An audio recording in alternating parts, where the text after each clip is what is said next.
चलो भाई, राजस्थान का सपना आईपीएल जीतने का हो गया है। क्या हो गया राहुल जी? खत्म। मतलब कुछ लोग शुभमन गिल को फ्लावर समझ रहे थे कि वो इंडियन टीम से बाहर हो गए। भाई फ्लावर नहीं, फायर है फायर। राजस्थान वालों को लग रहा था कि न्यू चंडीगढ़ में अभी तक वो कोई मैच नहीं हारे हैं, तो ये वाला भी नहीं हारेंगे। लेकिन गिल ने कहा, क्या कहा? रुको जरा, सबर करो। मतलब गिल बोले कि यार तुम लोग भले ही चंडीगढ़ में नहीं हारे हो, लेकिन इलाका तो हमारा है, और अगर इलाका हमारा है तो धमाका भी हमारा होगा। भाई गिल ने लाइफ टाइम की पारी खेल दी। जो लोग उन पर इल्जाम लगाते थे कि बड़े मैच का खिलाड़ी नहीं है, जहां मैटर बड़े होते हैं वहां प्रिंस डगआउट में पड़े होते हैं, भाई गिल ने इस पारी के साथ ऐसे सब लोगों के मुंह पर पर्सनली जाकर ताले मारे हैं और चाबी फेंक दी है समंदर में। क्योंकि अब ऐसे लोगों के मुंह खुलेंगे ही नहीं। अकेले दम पर अपनी टीम को फाइनल में पहुंचाया है इस आदमी ने, और अब मुकाबला प्रिंस वर्सेस किंग हो गया है। हालांकि वैभव सूर्यवंशी के लिए दिल से बुरा लग रहा है भाई, लेकिन कोई एक ही जीनियस तो आगे जा सकता था। यहां बारी शुभमन गिल ने मार ली। चलिए आपको शुरू से बताते कि कल के मैच में हुआ क्या। पिछले मैच में जब रियान पराग ने टॉस जीता था तो बोला था कि मैं डिसाइड नहीं कर पा रहा हूं कि पहले बॉलिंग करनी है या बैटिंग। लेकिन कल जब उन्होंने टॉस जीता तो उन्होंने पहले बैटिंग करने का फैसला तुरंत कर लिया, क्योंकि उनके सामने टेम्पलेट क्लियर था। प्लेऑफ जैसे इंपॉर्टेंट मैच में टॉस जीतो, पहले बैटिंग करो, बड़ा स्कोर लगाओ, फिर उसको सक्सेसफुली डिफेंड कर लो। गुजरात के खिलाफ यही काम आरसीबी ने भी करके दिखाया था, लेकिन गुजरात के खिलाफ पहले बैटिंग करना काफी ट्रिकी सिचुएशन हो सकती है। अगर आप आरसीबी की तरह बल्लेबाजी कर लें और 250 के आसपास बना लें और गुजरात को आउटस्कोर कर दें, तब तो यह फैसला सही होता है। लेकिन अगर आप पहले बैटिंग करते हुए 180 और 200 के आसपास का स्कोर बनाते हैं तो फिर यह पूरा टारगेट साई सुदर्शन और शुभमन गिल के एकदम कब्जे में आ जाता है। और बिल्कुल ऐसा ही हुआ। गुजरात ने शुरू में ही राजस्थान का किला भेद दिया। यशस्वी का खराब सीजन खराब नोट पर ही खत्म हुआ। जी हां, जायसवाल साहब का लड़का जल्दी आउट हो गया। ध्रुव जुरैल पिछले मैच का कारनामा यहां दोहरा नहीं पाए। राजस्थान को जितनी खराब शुरुआत मिल सकती थी उतनी खराब मिली, लेकिन फिर भी राजस्थान फैंस का हौसला बुलंद था। पता है क्यों? क्योंकि वैभव सूर्यवंशी नाम का लड़का अभी भी खेल रहा था, और सबको पता था कि अकेले दम पर अगर गुजरात के 11 को कोई हरा सकता है तो वैभव सूर्यवंशी ही है। शुरू में 2 विकेट गिरने का वैभव सूर्यवंशी की इनिंग पर भी साफ असर देखने को मिला। उन्होंने अपनी हाफ सेंचुरी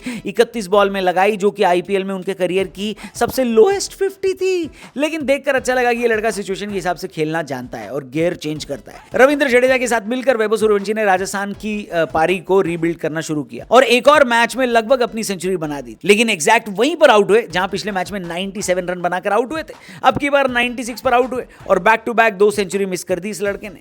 लोग कह रहे हैं कि वैभव सूर्यवंशी अगले सचिन तेंदुलकर हैं इंडिया के, और वैभव नर्वस 90s में आउट होकर ये साबित भी कर रहे हैं कि हाँ, मैं बड़ा होकर तेंदुलकर ही बनूंगा।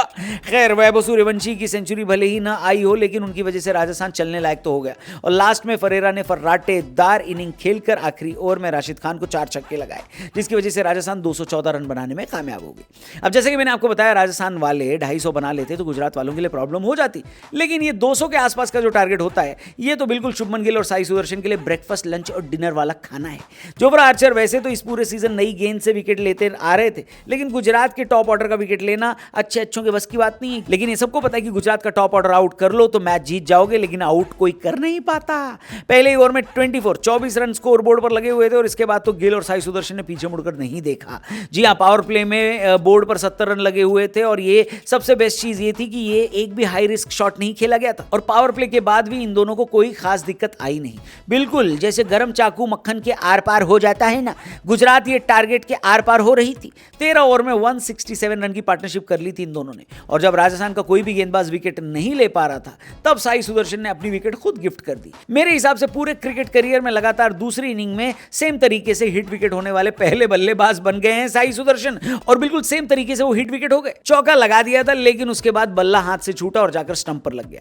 ऐसा लग रहा था कि पहले क्वालिफायर में जिस तरीके से वो आउट हुए थे, एकदम उसका एक्शन रिप्ले देखा है हमने। वेल, गिल को भी इस डिसमिसल पर बिल्कुल भरोसा नहीं हुआ और वो भी अपने घुटनों पर बैठ गए, लेकिन उन्होंने दिल छोटा नहीं किया और अपनी सेंचुरी पूरी कर डाली। प्लेऑफ में सेंचुरी लगाने वाले आईपीएल में पहले कैप्टन बन गए गिल, और जब आउट हुए तो गुजरात को एकदम फाइनल की दहलीज पर पहुंचाकर आउट हुए। आखिरी ओवर आने से पहले ही गुजरात टारगेट चेज कर चुकी थी पूरी तरह, और अब 31 तारीख को अहमदाबाद में प्रिंस वर्सेस किंग फाइनल होगा। ये पूरे सीन में जैसे हारने के बाद जिस तरीके से वैभव सूर्यवंशी रो रहे थे, वो देखकर दिल से बुरा लग रहा था बॉस। लेकिन वैभव भाई, आपको ट्रॉफी की जरूरत थोड़ी ना, आप खुद ट्रॉफी हो भाई। आपको वैभव सूर्यवंशी की इनिंग कैसी लगी दोस्तों, कमेंट करके बताना। मेरे हिसाब से तो आईपीएल 2026 पूरा का पूरा वैभव सूर्यवंशी के नाम रहा। शुभमन गिल की पारी पर भी आप क्या सोचते हो, कमेंट करके जरूर बताना। कैसी लगी आपको उनकी बैटिंग? बाकी फाइनल में क्या लगता है, प्रिंस जीतेगा या किंग? और ये क्या गुजरात और आरसीबी इस टूर्नामेंट की टॉप की सही में 2 टीमें हैं, और ये दोनों ही टीमें में डिजर्व करती हैं फाइनल खेलना? इस पर आप क्या सोचते हो? कमेंट करके बताना, चैनल को सब्सक्राइब करके जाना। जल्दी मिलेंगे। Thank you for watching. Good bye,